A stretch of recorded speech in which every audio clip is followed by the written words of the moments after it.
Le cours de la guerre Israël-Hamas est sur le point de changer. Alors que ce conflit s'intensifie, les États-Unis sont intervenus et ont déployé le porte-avions le plus puissant du monde en mer Méditerranée. Mais ce navire colossal ne sera pas seul. Il sera accompagné d'un groupe formidable et d'un avion mystérieux qui fait parler de lui. Que pourrait signifier cet avion inconnu pour l'avenir du conflit? Qu'est-ce qui le distingue des autres avions? Rejoignez-nous alors que nous dévoilons l'avion mystérieux de type OVNI à bord du porte-avions de la Marine des États-Unis en mer Méditerranée.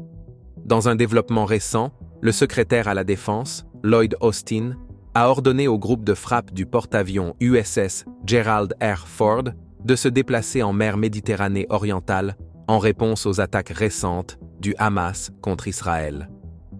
Le groupe de frappe est stationné en Méditerranée depuis juin, initialement comme un signe de force face à l'invasion de l'Ukraine par la Russie. Ce groupe puissant comprend le porte-avions USS Gerald R. Ford, le croiseur lance-missiles USS Normandie et plusieurs destroyers de classe Arleigh Burke, tels que l'USS Thomas Hudner, l'USS Ramage, l'USS Carney et l'USS Roosevelt. Avant ce dernier déplacement, le groupe de frappe opérait près de l'Italie. Désormais, avec les nouvelles ordres, il se dirige plus près d'Israël. En plus du repositionnement du groupe de frappe, Austin a également annoncé l'envoi de davantage d'avions de chasse américains dans la région, notamment des F-35 Joint Strike Fighters, des F-15, des F-16 et des avions tactiques A-10, montrant ainsi combien les États-Unis prennent cette situation au sérieux. Les actions d'Austin ont fait suite à une conversation avec le président Joe Biden concernant la manière dont les États-Unis devraient répondre à l'attaque du Hamas contre Israël. Il a déclaré que ces mesures visaient à renforcer la présence militaire des États-Unis et à montrer un soutien ferme à Israël. Cependant, samedi, le Hamas a surpris Israël avec une attaque depuis la bande de Gaza, prenant les forces de défense israéliennes par surprise dans le sud du pays. Selon les rapports, il y a des otages et des prisonniers de guerre, et le nombre exact de victimes parmi les soldats israéliens est encore inconnu. Le Hamas, un groupe considéré comme une organisation terroriste étrangère par les États-Unis, gouverne Gaza, que Israël occupe. Jusqu'à présent, plus de 600 Israéliens et 400 Palestiniens ont été blessés, selon le journal israélien Haaretz. Récemment, Austin a parlé avec le ministre israélien de la Défense, Yoav Gallant, pour exprimer le soutien des États-Unis à Israël et obtenir des informations sur les actions d'Israël pour rétablir la sécurité après l'attaque. Austin a souligné que ces actions militaires américaines visaient à renforcer la région et à aider Israël à se défendre, montrant ainsi l'engagement ferme des États-Unis envers leurs alliés. L'USS Gerald Ford ne partirait pas seul. Il serait équipé de l'un des drones les plus dangereux et avancés du monde, le drone X-47. Quelles sont ses capacités et qu'est-ce qui le distingue des autres drones? Le drone X-47 a commencé avec le programme Joint Unmanned Combat Air Systems au début des années 2000. Il s'agissait d'un effort conjoint de la Marine et de l'armée de l'air américaine pour créer un avion de chasse sans pilote. Le programme a été annulé en 2006, mais la Marine croyait en l'idée et l'a relancé sous un nouveau programme appelé UKS-D. C'est ainsi que le X-47B a vu le jour, grâce à Northrop Grumman. Ce nouveau drone a été conçu comme un chasseur sans queue, propulsé par réacteur, capable de voler de manière autonome, de se ravitailler en vol et de supporter les conditions en mer. Étant donné que le X-47B devait gérer l'eau salée, les atterrissages difficiles en mer et des systèmes complexes sur les porte-avions, le projet a coûté cher. En 2012, le coût total avait atteint environ 813 millions de dollars. Mais la Marine a continué à financer le projet, consciente de l'importance du X-47.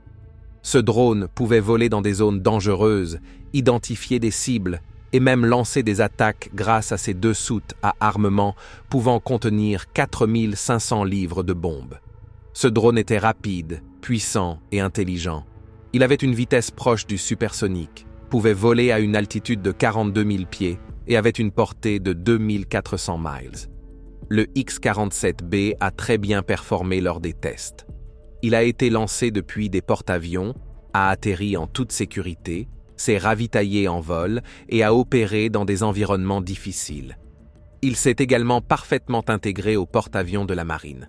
En 2012, il a commencé des tests sur l'USS Harry S. Truman et a réussi avec brio, prouvant qu'il pouvait fonctionner avec le pont d'envol, les hangars et les systèmes de communication. Ce succès fait que l'USS Gerald Ford est encore plus puissant avec le X-47B à bord.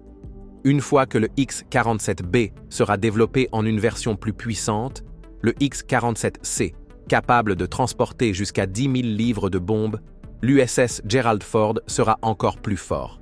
Mais même maintenant, c'est l'une des plus grandes forces du monde, et voici pourquoi. L'USS Gerald Ford est le leader de la flotte de porte-avions des États-Unis. Les États-Unis possèdent environ 25% des porte-avions du monde, et l'espace total de leur pont d'envol est plus du double de celui de tous les autres pays combinés.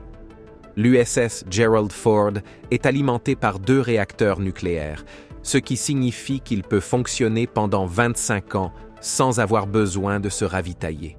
Cela lui donne un énorme avantage, lui permettant de voyager autour du monde sans s'arrêter. Avec une vitesse maximale d'environ 30 nœuds, le porte-avions peut atteindre n'importe quel pays rapidement, que ce soit pour soutenir des alliés ou frapper des ennemis. L'USS Gerald Ford est également incroyablement intelligent. Il utilise l'intelligence artificielle et des véhicules sans pilote, comme le X-47, pour accomplir des missions. Avec moins de membres d'équipage nécessaires, le navire dispose de plus d'espace pour des systèmes et des armes avancées. Cela permet également aux 4500 membres d'équipage de bénéficier d'une meilleure qualité de vie, avec des espaces de travail ergonomiques et des installations de gymnase. Le porte-avions est équipé des capteurs et radars les plus avancés.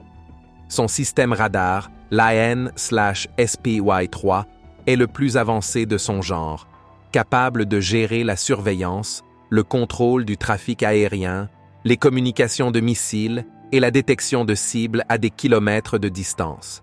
Cette technologie garantit que l'USS Gerald Ford reste toujours un pas en avant face à toute menace. Le porte-avions peut transporter jusqu'à 78 avions de chasse et véhicules aériens sans pilote, y compris le F-35C Lightning II de la marine, l'un des avions les plus avancés au monde. Le F-35C peut tout faire, du décollage et atterrissage vertical au soutien aérien rapproché. C'est un chasseur polyvalent et puissant, ce qui en fait le choix principal de la marine jusqu'à ce que le chasseur de nouvelle génération F/A-XX soit prêt. Pour lancer et récupérer ces avions, l'USS Gerald Ford s'appuie sur des systèmes électromagnétiques de pointe. Son système de lancement d'avions électromagnétiques, également connu sous le nom d'EMALS, propulse les avions dans le ciel rapidement et en toute sécurité, tandis que le système avancé d'arrêt garantit des atterrissages en douceur. Ces puissants systèmes surpassent la technologie à vapeur plus ancienne, permettant au porte-avions de lancer plus d'avions en moins de temps. Avec ses 11 ascenseurs pour déplacer rapidement les avions et les armes, le Ford est toujours prêt à l'action. En même temps, la puissance aérienne d'Israël a fait un bond en avant avec l'acquisition du F-35 Lightning II. Dans un accord avec Lockheed Martin, Israël a sécurisé le F-35I Adir pour sa force aérienne et en décembre 2015, les premiers avions étaient opérationnels. Quelques mois plus tard, en mai 2018, Israël a fait l'histoire en devenant le premier pays à utiliser le F-35 en combat, les jets jouant un rôle clé dans le conflit Israël-Hamas. Le F-35 IMR est depuis devenu un atout crucial, stationné à la base aérienne de Nevatim et servant dans 3 escadrons d'élite. L'histoire de l'implication d'Israël avec le F-35 a commencé en 2003, lorsque le pays a signé un accord de 20 millions de dollars pour participer au développement de l'avion, en tant que participant à la coopération en matière de sécurité.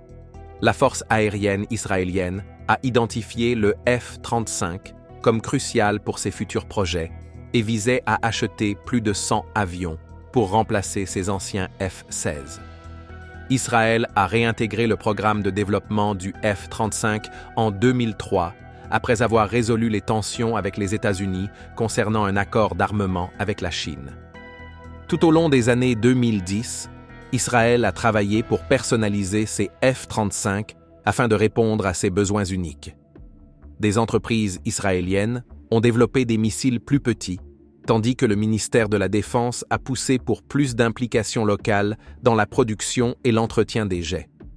Le ministre israélien de la Défense de l'époque, Ehud Barak, a soutenu ces améliorations pour maintenir l'avantage technologique d'Israël au Moyen-Orient.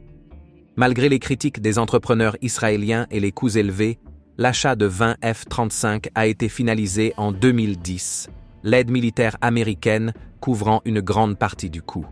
Le prix total, y compris la formation et les pièces de rechange, était d'environ 96 millions de dollars par avion. L'intégration des systèmes fabriqués en Israël, notamment en matière de radar, de guerre électronique et de communication, était une priorité absolue. Cependant, le premier lot de F-35 n'incluait que des systèmes israéliens limités, avec la promesse de plus de personnalisation lors des achats futurs. Lockheed Martin a accepté d'acheter des pièces auprès d'entreprises israéliennes, stimulant ainsi l'industrie de défense d'Israël. Malgré les préoccupations concernant les coûts et les avantages, l'engagement d'Israël à maintenir sa supériorité militaire a poussé l'accord F-35 en avant. Cet avion avancé est considéré comme crucial pour la stratégie de défense d'Israël, offrant des capacités de pointe qui assurent son avantage technologique dans la région. Les F-35 sont spécialement adaptés pour répondre aux besoins uniques de défense d'Israël, et des plans pour d'autres achats sont en cours pour renforcer encore sa force aérienne. Bien que le F-35 représente l'avenir de la puissance aérienne israélienne, l'héritage de l'aviation du pays repose sur des innovations antérieures comme le Kafir des industries aéronautiques d'Israël. Signifiant « lionceau » en hébreu, le Kafir est un avion de chasse polyvalent capable de voler par tous les temps, basé sur le Dassault Mirage 5 français, mais avec des avioniques israéliennes et un moteur à turboréacteur General Electric J169 produit localement. L'histoire du Kafir a commencé lorsque Israël a eu besoin d'améliorer le Dassault Mirage 3C pour mieux répondre aux besoins de sa force aérienne. Le Mirage 3C-J, connu pour ses ailes en forme de delta, était le premier avion de la flotte israélienne capable de voler à 2 fois la vitesse du son. Il était essentiel pour la force aérienne israélienne dans les années 1960, jusqu'à l'arrivée d'avions plus récents comme le A4 Skyhawk et le F4 Phantom II. Bien que le Mirage 3CJ soit excellent en combat aérien, son rayon d'action limité le rendait moins efficace pour les attaques au sol. Au milieu des années 1960, Israël a demandé à Dassault Aviation de créer une version d'attaque au sol du Mirage 3 qui est devenu le Mirage 5. Cette version avait ses systèmes électroniques avancés retirés pour permettre un stockage plus important de carburant, réduisant ainsi les coûts de maintenance. En 1968, Dassault avait complété 50 Mirage 5J pour Israël, mais après un embargo sur les armes imposé par la France en 1967, Israël n'a pas pu recevoir les avions. Déterminé, Israël a fabriqué sa propre version du Mirage 5, appelée Necher. Ils ont réussi à obtenir les plans de conception grâce à des efforts de renseignement israéliens, leur permettant de construire leur propre avion. Le programme Kafir a commencé lorsque Israël a voulu créer une version améliorée du Necher IAI, qui était déjà en production. Après que le général de Gaulle a arrêté de vendre des armes à Israël, la force aérienne israélienne s'est inquiétée de perdre son avantage contre des ennemis qui obtenaient des avions soviétiques plus avancés. Le Mirage était l'avion le plus avancé de l'IAF, mais beaucoup ont été perdus après la guerre des 6 jours. Israël a donc décidé de construire ses propres avions pour éviter l'embargo sur les armes. Ils ont même utilisé l'espionnage pour recueillir des informations techniques et des plans d'autres pays utilisant des Mirages. Initialement, 2 moteurs ont été testés, le turboréacteur General Electric J79 et le turbofan Rolls-Royce Spey. Finalement, le J-79 a été choisi car il était également utilisé dans le F-4 Phantom II que Israël a commencé à acquérir des États-Unis en 1969. Le J-79 a surpassé le moteur Atar 09 français d'origine, offrant une poussée plus forte pour de meilleures performances. Pour adapter le moteur J-79 à la conception du Mirage 3 et améliorer le refroidissement, l'arrière de l'appareil a été légèrement raccourci et élargi, et les entrées d'air ont été agrandies. Une grande prise d'air a été ajoutée près du stabilisateur vertical pour un refroidissement supplémentaire. Le moteur était protégé par un bouclier thermique en titane. Un Mirage 3 BJ biplace équipé du moteur J-79 a effectué son premier vol en septembre 1970, suivi d'un Escher remotorisé en septembre 1971.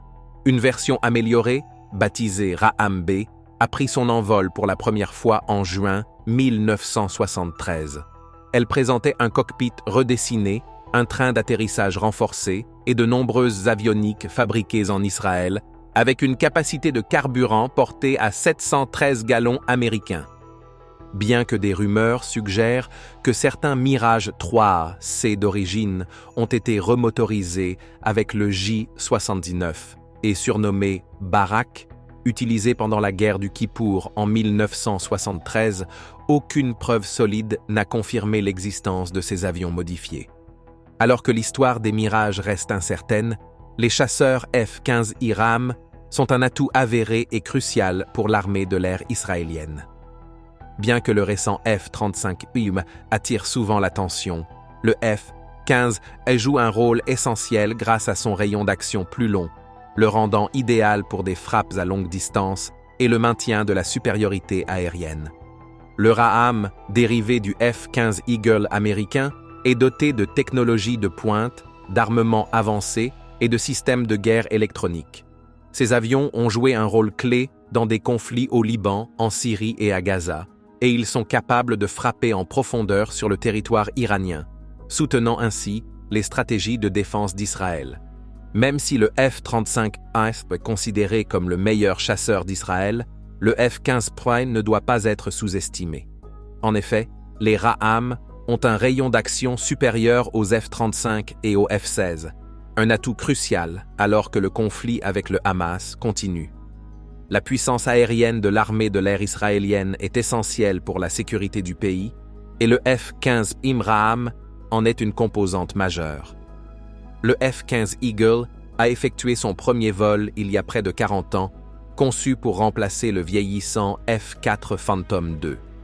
Au début des années 90, l'Eagle s'est imposé comme le choix principal de l'US Air Force pour un nouveau chasseur tactique, grâce à son design innovant, son coût relativement bas et sa capacité à évoluer avec les technologies futures.